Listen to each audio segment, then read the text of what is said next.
tonight's video, I bring you all a very exciting ASMR video because I have officially finished university. Hey, celebrations. For those who don't know, I studied maths throughout university. I recently finished my exams, so I'm due to graduate next month, actually. Very excited. And going through my entire degree, it's been a hard but fun journey, and it got me thinking, could I really still do the very first maths exam, like legitimate exam, that I had ever sat? And I thought, let's make a video out of it. And so in tonight's video, we are going to find out if I, a university graduate of maths, can still do a high school maths exam. Well, I guess we'll find out. So I really hope you guys do enjoy, and hopefully you can find the maths and the whispering and the sounds nice and tingly and relaxing. And if you do enjoy this video and want to see more maths videos, then be sure to drop a big thumbs up. It would really mean a lot to me. Subscribe if you want to see more. And right before we get into it, I do want to say that in tonight's video, I'm going to be sitting the first part of the paper. The paper has two parts. The second part, if you guys want to see me do that, I posted it as an extra long video as well for the channel members. So if you want to become a channel member, you can do so with the link up in the corner of the screen or in the description. Be sure to become a channel member. It would mean a lot, and you can enjoy an extra long video just like tonight's one. And yeah, it's a lot of fun over there. So hope you guys enjoy tonight's video. Sit back, relax, and enjoy some ASMR maths. Let's get into it.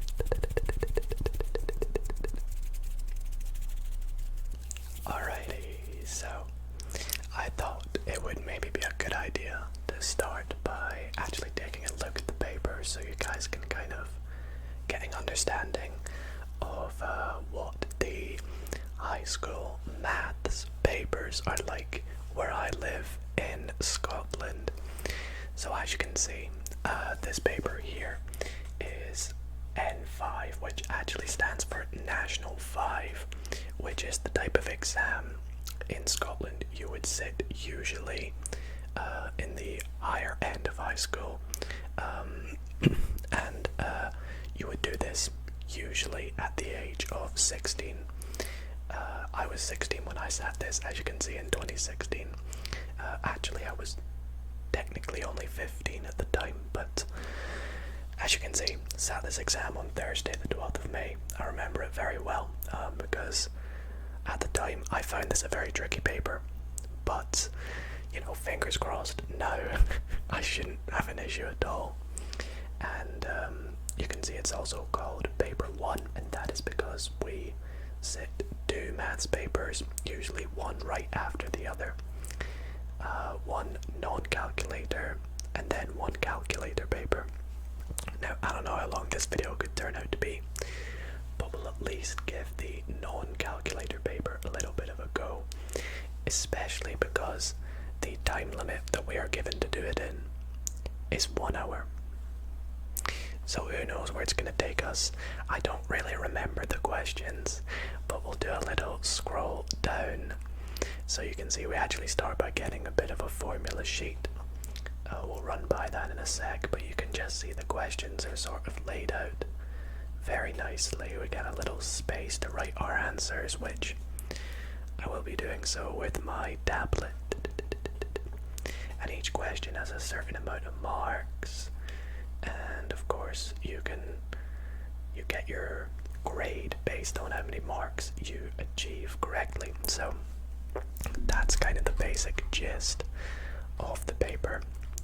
We shall scroll back up to the first page again, because you know what, just for the heck of it, I'm going to fill it out. So full name of center. I mean, usually that would just be your high school. However, we'll just call it my office because, well, that's where I am. I do live in Edinburgh. And for names, we'll just call ourselves Dido. Surname ASMR. Number of seat. I don't know, I don't really have a seat number. And my date of birth, for those wondering, is the 13th of the 10th, 2000. And of course, because we are from the UK, we go day, month, year. Candidate number, I don't remember that. Let's get started. And feel free to follow along if you want, and if you want to do the problems as well. I will pop a link to this paper in the description if you want to try it out for yourself. So first up, the formula sheet. So they're quite generous in giving them the quadratic equation because I memorized it because I didn't actually know it was on the formula sheet. So the sine rule, the cosine rule, area of a triangle, volume of a sphere, cone, pyramid. Who knows if we'll end up using them in the calculator paper though. And then we have the standard deviation formula, so not actually a whole lot. I mean, to be fair, I'm kind of used to the amount of formulae we get at university, so anyways, let's just begin with question number 1. So, given P is the vector 4, minus 6, and Q is the vector minus 5, 1, find the resultant vector half B plus Q, and we are wanting to express it in component form. Okay, so, well, let's begin by, I think the best thing to do first, just working out what a half of B is. So we have B is 4, 6, so therefore we can have that a half B. Now because I can't really do bold, I'm just going to underline my B is equal to, well, let's see, we're just going to multiply everything by a half. So divide by 2. 4 divided by 2 is 2. And minus 6 divided by 2 is minus 3. So now we want to do half B plus Q, which is simply going to equal, we're going to have 2 plus minus 5, and the bottom entry is going to be minus 3 plus minus 1. So, as our resultant component form, we are going to get 2 minus 5, which is minus 3, and minus 3 minus 1 is going to be minus 4. Now, I think that's vector form. So if we want to give it in component form, it's technically going to be minus 3i minus 4j, and honestly I can't remember if they underline the i's and j's. We usually do, so I'll just do that, and that should be it for the first question, so not too bad. Hopefully I got the 2 marks that we need. And we move on to the next question, which is a bit of fractions, multiplying and adding fractions. So we are asked to evaluate 3 quarters multiplied by 1/3 plus 2/7. Now, just like you would with algebra, you are going to have to do the multiplication first, sadly. So we are going to have to expand this thing here, and when we do that, we are going to simply get 3 quarters times 1/3, and that's going to be added by 3 quarters times 2/7. Excuse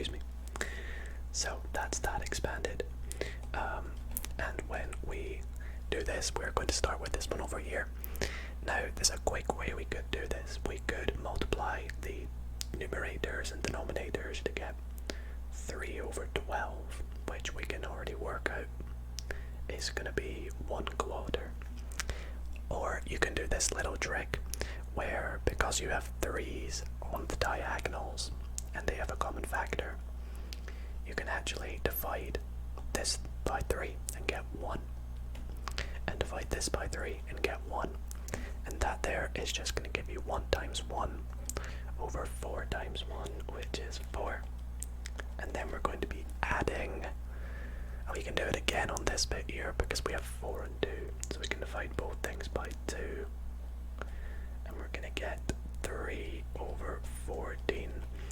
However, that's not its simplest form. We now need to make a common denominator, which we can see we can do with the number 28. So we're gonna have a denominator of 28, and now to convert the numerators in each, well, what did we multiply 4 by to get 28?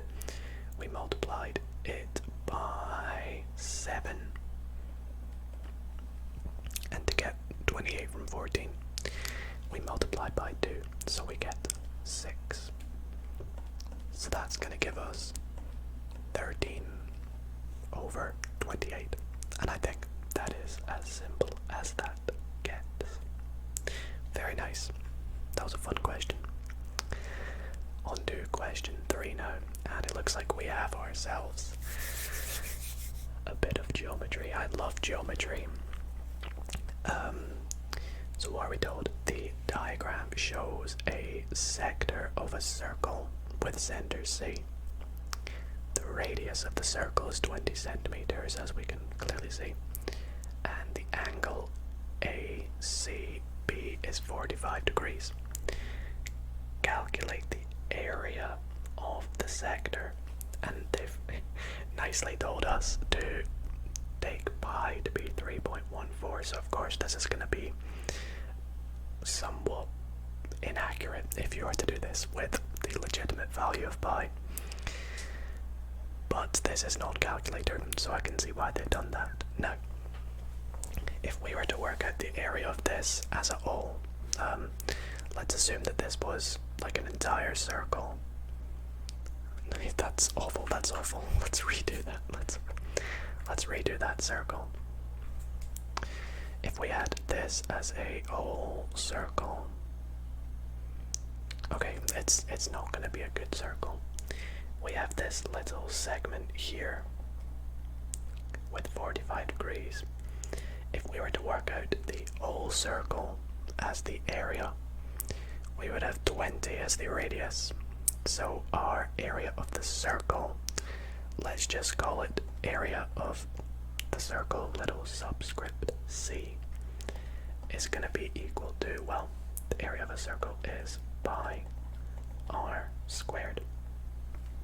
So that would come to 20 squared times 3.14. Now 20 squared is, gosh, what is that? Well, 20 times 10 is 200. So times by another 10 is 400. Times 3.14. And, well, if we multiply 3.14 by 100, that will give us 314.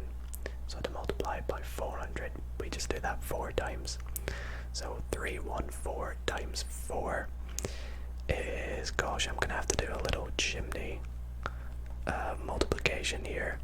6, that's going to give 5. 1, 2, 5, 6, I believe. However, that's not the area of the sector, which is what the question asks. If we want to work at the area of a sector, well, that's just a proportion of the circle, so we could write it as a fraction.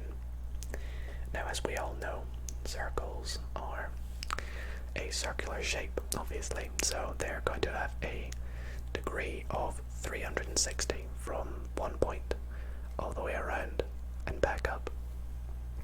So what was the 45 degrees. So if we were to write the angle as a proportion, it would be 45 over 360 times the area of the circle. And when we put in our values, well, while we do this, let's also simplify this at the same time, because 45 will go into 368 times, I want to say. So the fraction simplifies to 1/8, and we're multiplying that by 1256. So we're going to get 1256 divided by 8. And can I do that in my head? Probably. It's going to be 152. Yeah, 152 sounds right.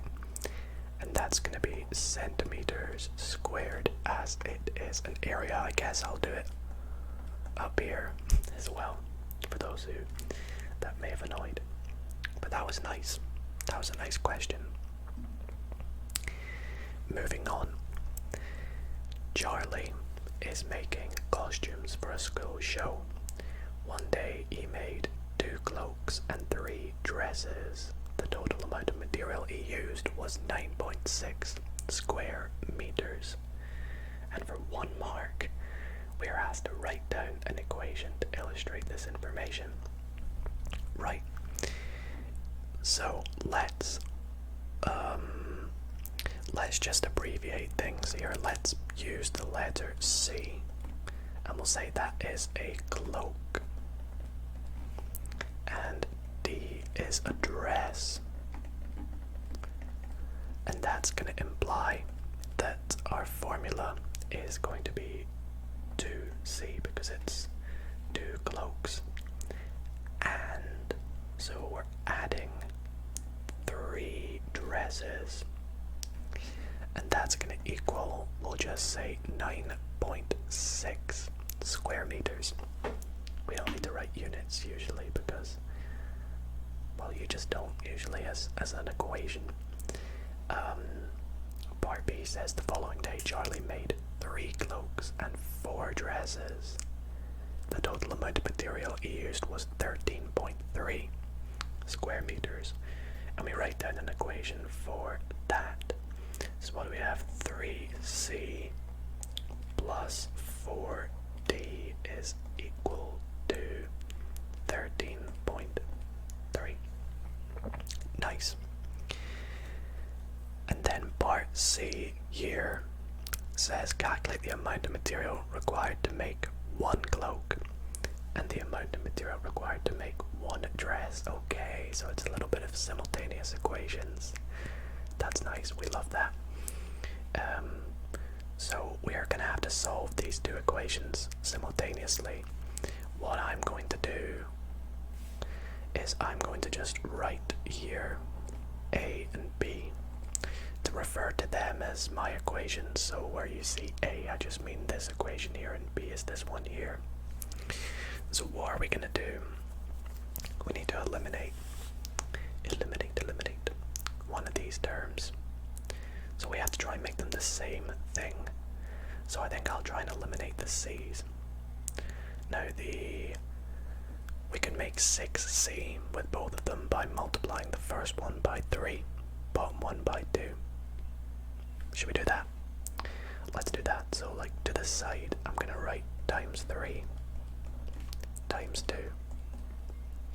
And that will give us respectively 6C, which is perfect, plus 9D is equal to 9.6 times 3.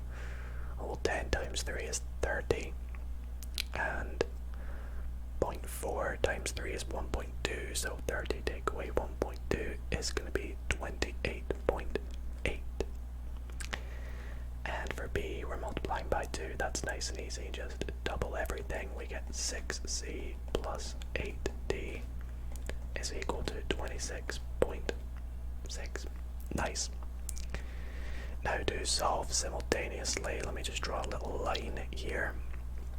We want to do A, take away B, with the new things we've done. So in doing so, we're going to get, well, 6C, take away 6C is just 0C, so that's what we want. 9D, take away 8D is D. And on the right hand side of the equals, 28.8 take away 26.6 is 2.2. So that's actually the amount needed to make one dress. So that's in square meters, right? So we'll pop the units on, and that's us done that. So now what we can do is we can sub D equals 2.2 into one of our two equations. I'm going to go with, let's go for this one here. Let's go for A, which we had was 2C plus 3D. So we're going to have 2C plus 3 times 2.2 is equal to 9.6. And then solving this through, well, let's just, we get 6.6 is equal to 9.6. And subtracting the 6.6 from both sides gets us 3. And then dividing by 2, we have C is equal to 3 divided by 2. I'm going to write 1.5 square meters. And that is the material required to make both. 4 marks. Not too shabby, not too shabby. We're doing pretty well. I would like to hope. On to question 5 though. So this time we have a little bit of a diagram again. A cattle farmer records the weight of some of his calves. The scatter graph shows the relationship between the age in A months and the weight W kilograms of the calves. So you can see we've got this little scatter graph and we've got some points D and E that seem to lie on the line. What does it say? A line of best fit is drawn. Point D represents a 3-month-old calf which weighs 100 kg. So I'm actually going to just write 100 for point D, and you can see point E represents 15 months, which weighs 340. So 15, 340, just so we can visualize them as proper points, which is going to help us out because part A to the question says find the equation of the line of best fit in terms of A and W.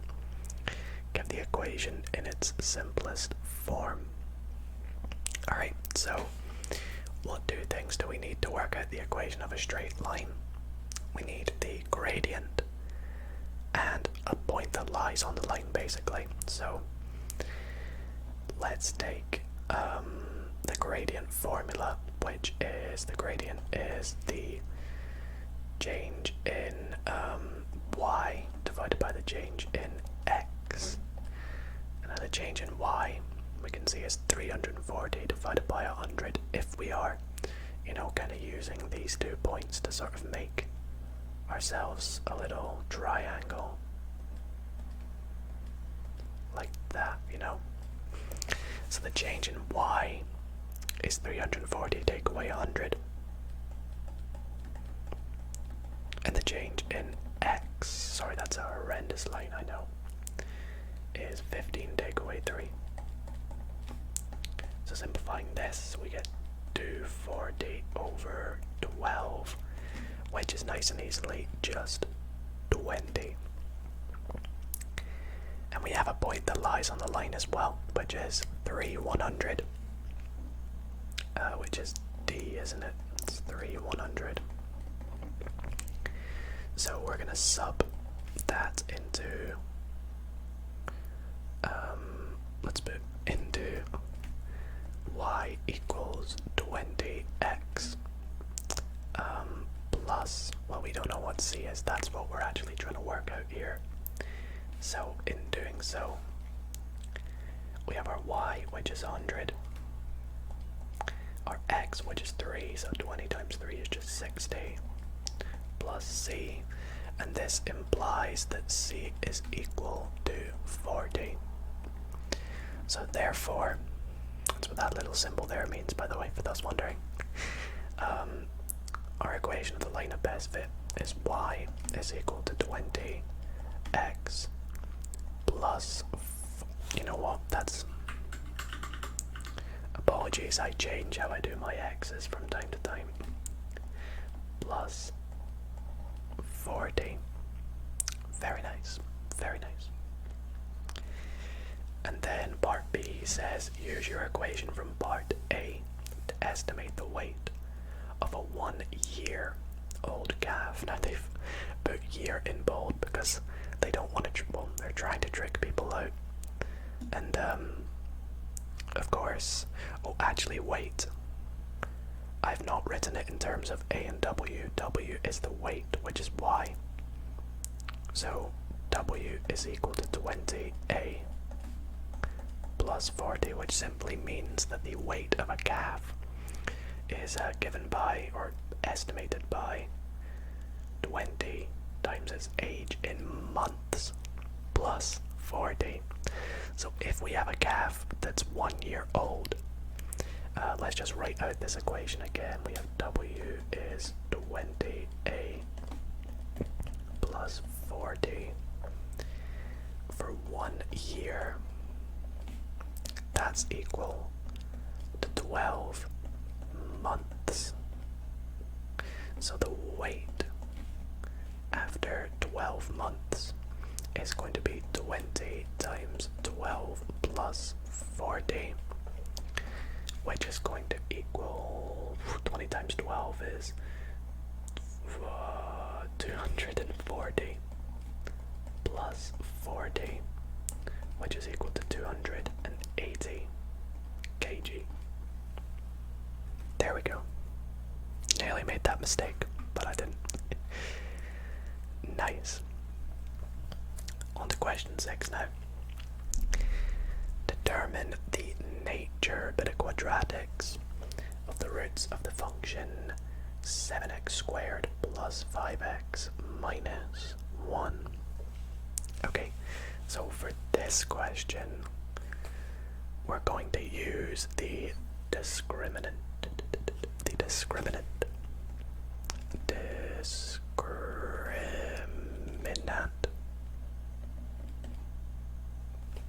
I don't remember how to spell it.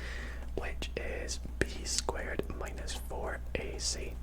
Now for those who may have forgotten what that is, we get it in our formula sheet technically.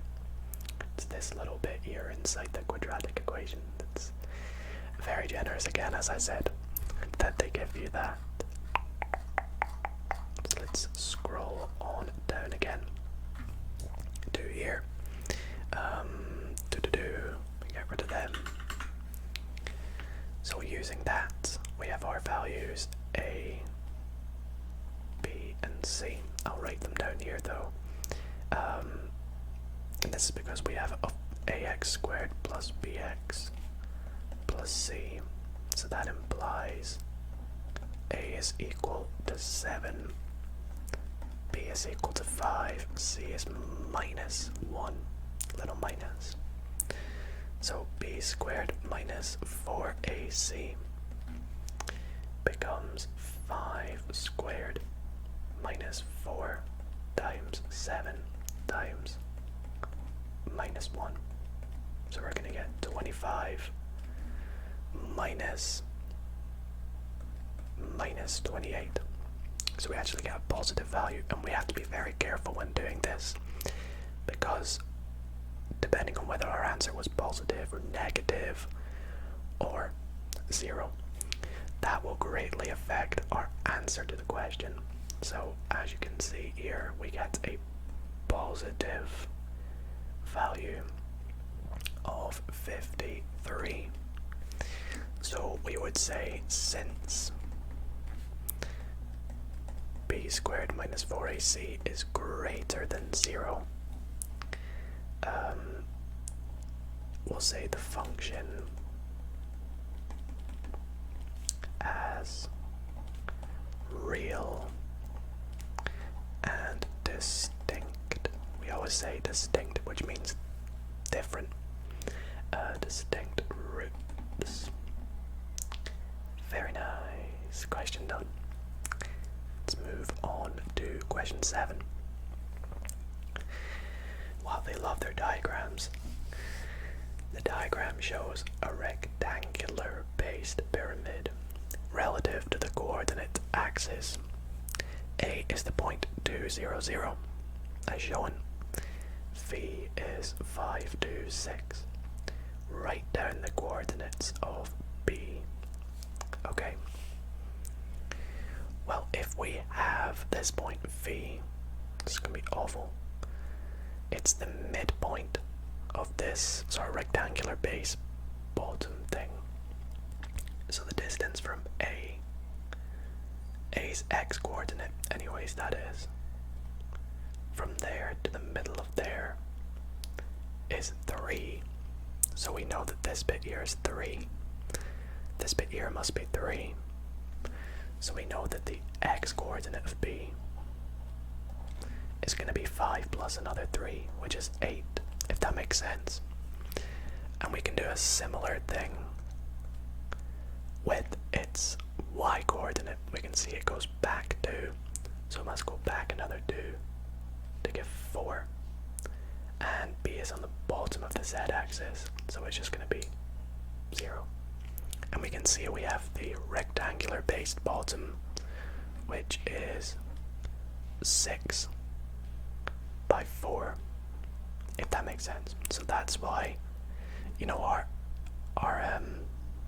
x and our y were kind of varied there when we were doing them. Okay, so let us continue with the next part of question. What question was this again? Question 7. It says, calculate the length of edge AV of the pyramid. So AV is this little corner down here, or A is the corner down here, to the peak of the pyramid, which, if we remember, is in the middle. Now, nicely in this diagram, I don't know if you can see in my sort of cursor, but nicely they've drawn in some very important triangles for us. We have that this is a right angle triangle that makes from here to here and then along this line AV. If I was to draw it, it would go like this. We have a triangle. V is this point, A is down here, it goes to the middle and then it comes up. That's like a horrendous drawing, I know, but it's like this, and that's 90 degrees. We have A and V, and this is what we want to work out. So we could maybe use a bit of Pythagoras to work that out. I think it's probably what we need to do here. Now if we look at the point V, if we want to work out this line here from V to the center, well, V is along the z-axis 6 from 0. So this line, or this side, is actually 6. So if we can work out this bottom one, we can just use Pythagoras' theorem to work out AV. However, this bottom one here we don't actually have, but we can work it out by doing some more Pythagoras, because you can actually see I've kind of already formulated this triangle that goes from here to here to here. So we can form another triangle to work out this line here. So let's make one more triangle, which kind of just goes like this, doesn't it? And we know it goes along 3, like we said, and it goes back 2. So what is this here? Well, let's actually just call this x. So we can work out x by doing x, oops, that's a 2, not an x. X squared is equal to 2 squared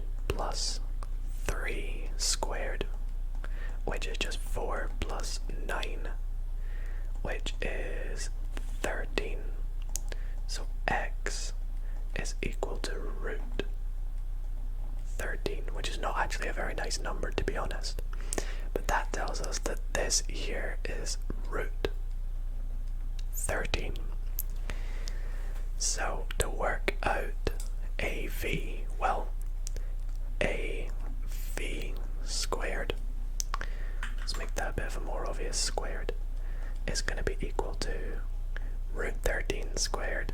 I will write it out, but we all know that root 13 squared is just, well, you're doing the square of a root, so it's just 13.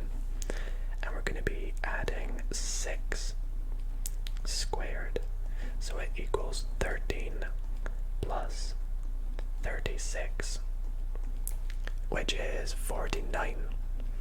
And therefore AV is root 49, which is very nice and easy to work out. It's just 7.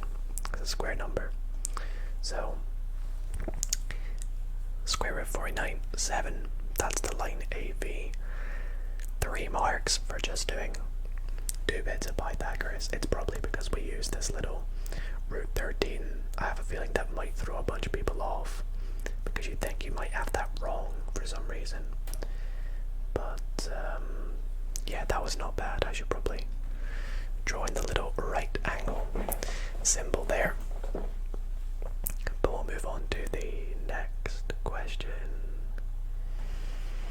So, question 8. I hope I'm not going too fast, by the way, and that you're all following along okay. Question 8 says, solve the equation 2x divided by 3 minus 5/6 is equal to 2x. Now, if we are working out if we're solving something, we want to try and get x. That's what we're trying to solve. We're trying to solve an unknown variable. So in this case, it's going to be x. Now, I don't really like there being fractions in this, so I'm going to try and get rid of the fractions by multiplying everything through by 6, because 6 is the largest denominator. So if I multiply this first fraction by 6, we're going to get 18x over 3 minus 6 times 5, or we don't need to write that, we know that that's 30 over 6. And we also have to multiply the right hand side, this thing here, 2x by 6, so that gives us 12x. And now we can simplify everything up. 18 over 3x is just 6x. 30 over 6 is 5. And now we just get a nice, easy little algebraic equation. Subtract 6 from both sides will give us minus 5 is equal to 6x. And then divide both sides by 6 gives us x is equal to minus 5/6. And we can actually test this by substituting it back into the left hand side and the right hand side, and I think I will do that just for fun. So if we test this, let me do like a little line, because that there is actually my answer. But if we test this, we should have that 2 times minus 5/6 divided by 3 minus 5/6. Well, what is that? We're hoping that it's going to give us what the right hand side is.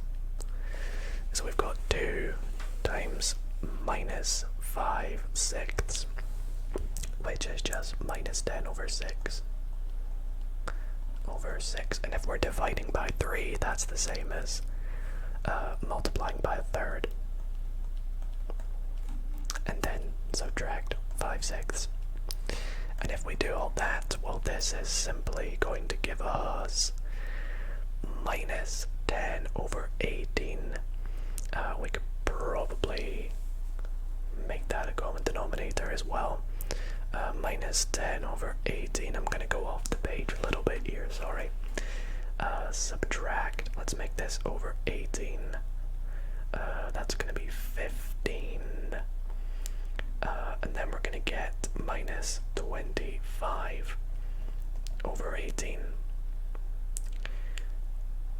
Which, if we compare this to the other side, 2x is 2 times minus 5 over 6, which gives us minus 10 over 6. Okay, is that right? Have I made a mistake?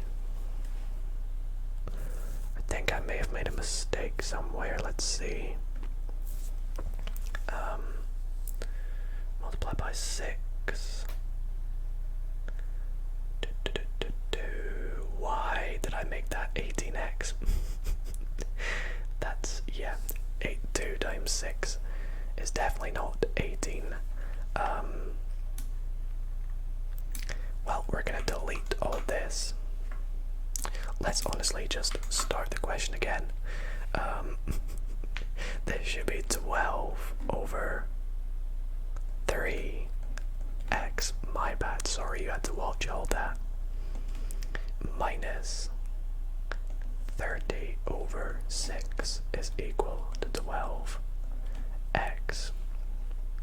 Now we get 4x minus 5 is equal to 12x. Subtracting 4 from both sides is going to give us minus 5 is equal to 8x. So x is actually equal to minus 5 over 8. Is that right this time? Let's take a look. 12x over 3 is 4x. 30 over 6 is 5. And then 12x. And then subtract 4. That looks good. Do I quickly test it? Of course we do. The left hand side is going to give us, we'll do this a little bit quicker this time. So 2 times x is minus 10 over 8. And we're dividing that by 3, multiplied by a third, minus 5/6. We're going to get minus 10 over 24. Subtract. Let's make this over 24 because we can get 6 to be 24 by multiplying it by 4. So doing that to the top, we get 20. Gives us minus 30 over 24, which is also, we have a common factor of 6. So we have minus 5/6, I believe. No, minus 5 over 4, I think. Yeah, minus 5 over 4. And then if we check the right hand side, we have 2 times minus 5 over 8, which gives us minus 10 over 8, which is minus 5 over 4.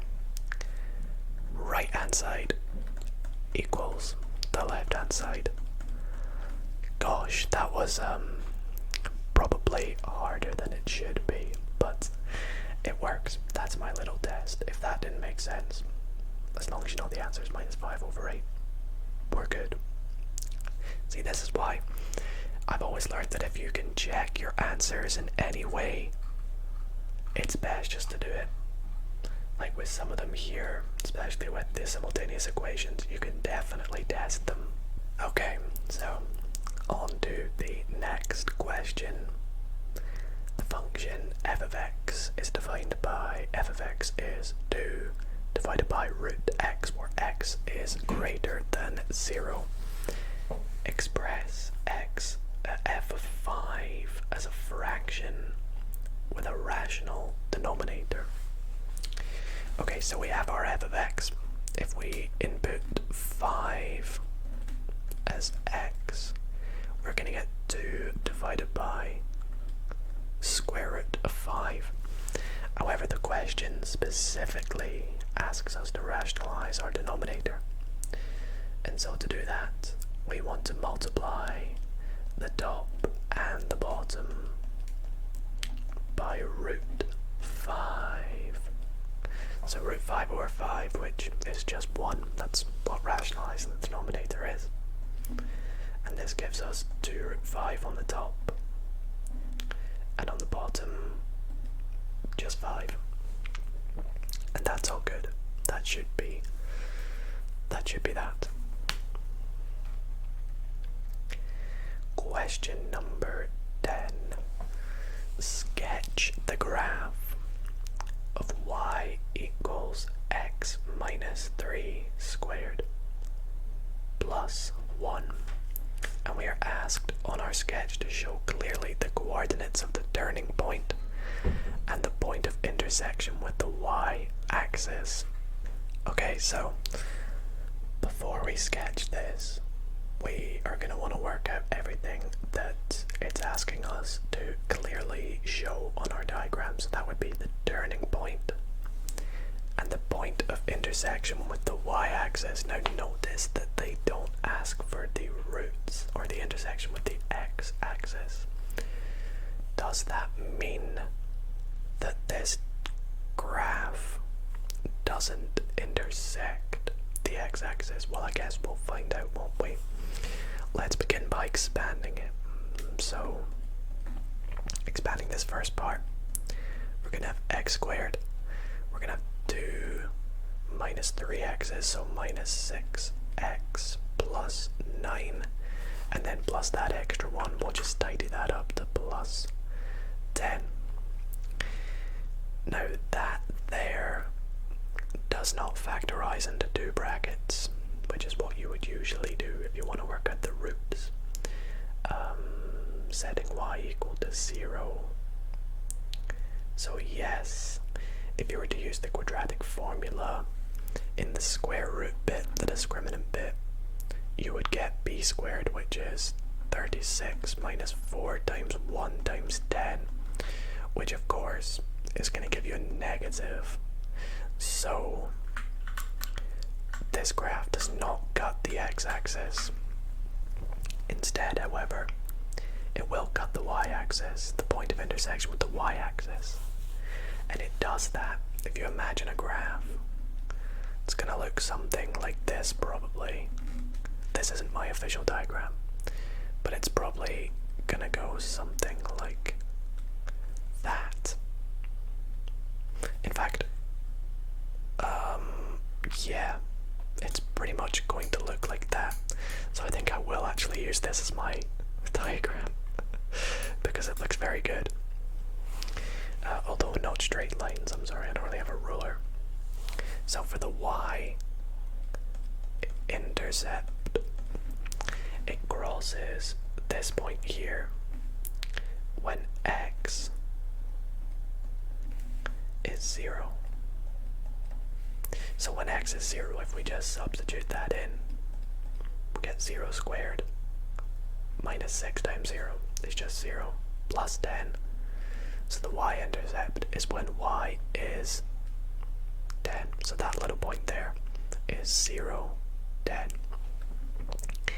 Now the turning point we can work out because this equation, we have y is equal to x minus 3 squared plus 1. We can actually take this, the values in this, the 3 and the 1, and they actually help us work out the turning point. And this is because it is in a completing the square. If we take this bit and set it equal to 0, we get that x is equal to 3. So we know that the x coordinate is going to be 3, the y coordinate is going to be 1. This point here is 3, this point here is 1. So the turning point is going to be 3, 1. And is that all we have to show? I guess we can label the curve y equals x minus 3 squared plus 1. And I think that's good. Nice. Okay, So, question 11. Simplify tan squared x, cos squared x. So it looks like a bit of trig identities are going to be involved here. Now, from our trig identities, there's probably loads, but if I remember correctly, one of the biggest ones you learn at National 5 is that tan x is equal to sine x over cos x. So therefore, that implies that tan squared x is just the right hand side squared, which is just sine squared x over cos squared x. So then this thing here, tan squared x cos squared x, is equal to this thing here, sine squared x over cos squared x, multiplied by cos squared x. Now we can cancel these out, so that just leaves us with sine squared x. Very nice, I think, if that's right. Sine squared x, cos squared x, cos squared x. Yeah, sine squared x. Not too bad. Not too bad indeed. And on to question 12. How many questions are left? Oh, is this the last question? This is actually the last one. That was not too bad, I guess. Let's take a look at question 12. What do we got in store for us? The diagram below shows a rectangle and a triangle. All measurements are in centimeters. So we have this rectangle here with breadth 2x plus 1 and length x plus 8. And then we have this triangle which has base 2 times x plus 5 and height 3x. Now the first part of this question says find an expression for the area of the rectangle. Okay, so we'll call this A for area, subscript r. Now we know that the area of a rectangle is LB, length times breadth. The length is x plus 8, and I'm going to put this in brackets. And the breadth is 2x plus 1. And that's actually fine to write that as your expression. That is technically the area, but I'm not too sure if they want us to expand it, in which case we get 2x squared plus 16x plus 17x plus 8. Maybe they want us to do that. I'm not really too sure, but if so, we've got it. Given that the area of the rectangle, this is part B by the way, given that the area of the rectangle is equal to the area of the triangle, show that x squared minus 2x minus 8 equals 0. So that's asking us to show this random equation. So I'm assuming we have the area of the rectangle. If we work out the area of the triangle and set them equal to each other, because we're told that the areas are equal, I'm assuming if you rearrange that, you will get this equation here. So we have the area of our rectangle, which I'm going to keep as this expanded version. Actually, I think that's probably good that we did it. 2x squared plus 17x plus 8. And now if we work out the area of the triangle, which we know the area of a triangle is a half, base times height, which is a half, times the base, 2x plus 5, 2x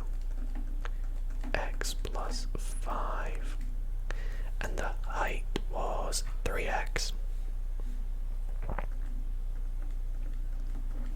If we expand all this, well, a half times 2 is actually just 1.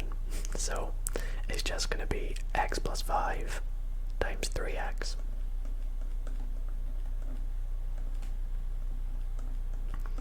And if we expand this now, we get 3x squared plus 15x.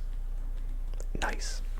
And now what we want to do is set them equal to each other, so we know the area of triangle is equal to the area of the rectangle, which implies this thing here, whoops, this 3x squared plus 15, 3x squared plus 15x is equal to this thing here, 2x squared plus 17, oops, that's a 15, 17x plus 8.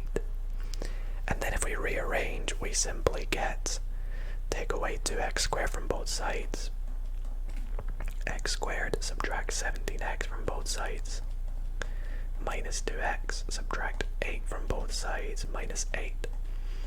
And we're left with 0. And there we go. We have shown it. Do the little proof symbol. Although it just says show. It's probably not a proof. Nice.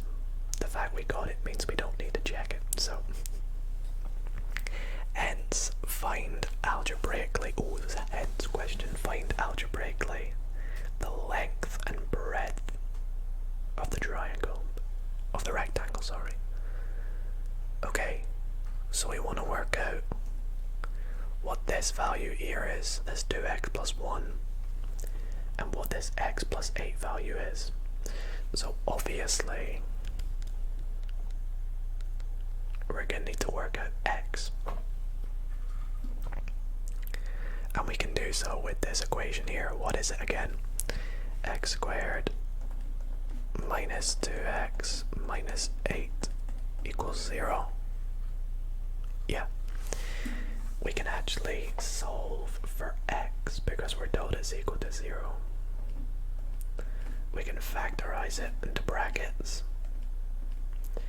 Factors of 8, 6 and 2, it's going to be minus 4 and 6 and 2, 4 and 2, minus 4 plus 2 is equal to 0. So that's that factorized. And then because this is equal to 0, we have two situations. Either x minus 4 is equal to 0, or x plus 2 equals 0. Now if we solve both of them, we get x equals 4, or x equals minus 2. Now for this particular question, we'll say, so x equals 4 as x must be greater than 0, which it doesn't actually tell us in the question,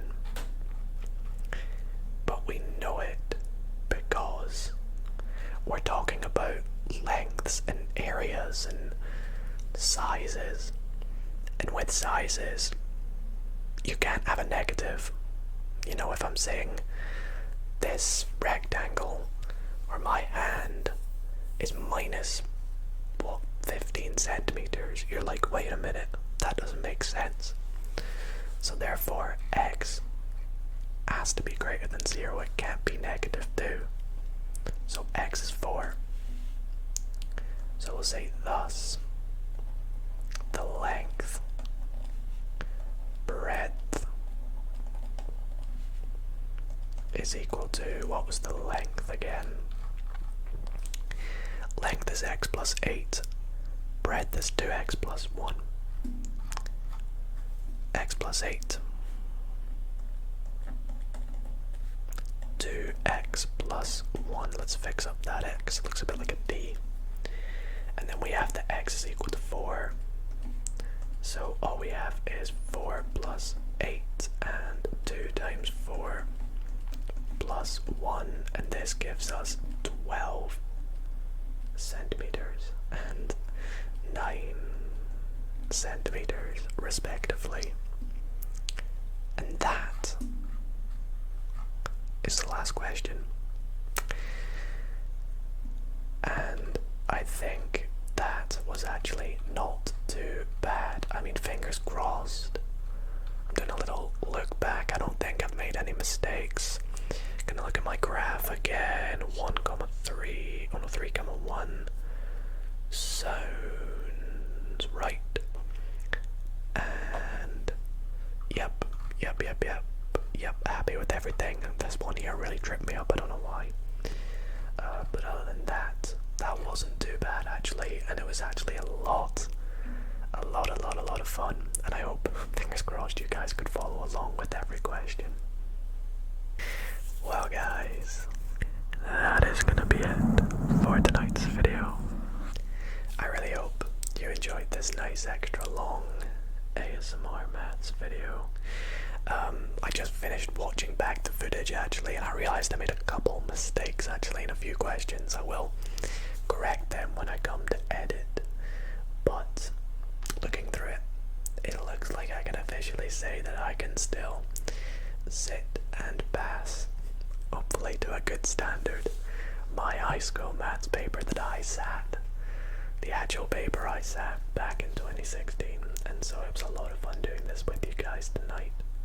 As I mentioned at the start of tonight's video, if you want to see me do the second paper, which was the calculator paper, you can do so by becoming a channel member. We post bonus videos, content exclusives over there, all for you guys, the members, and you can do so by joining through the link in the description. It would mean a lot to me.